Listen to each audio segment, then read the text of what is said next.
フルは YouTube にて、椅子の上に風船を乗せて座ってみてくださいということで、はい、これが私のゲーミングチェアになります。ちょっとあ、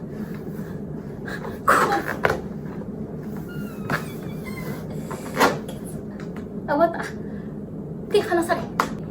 普通に手つかずにやってたったらこんな感じです。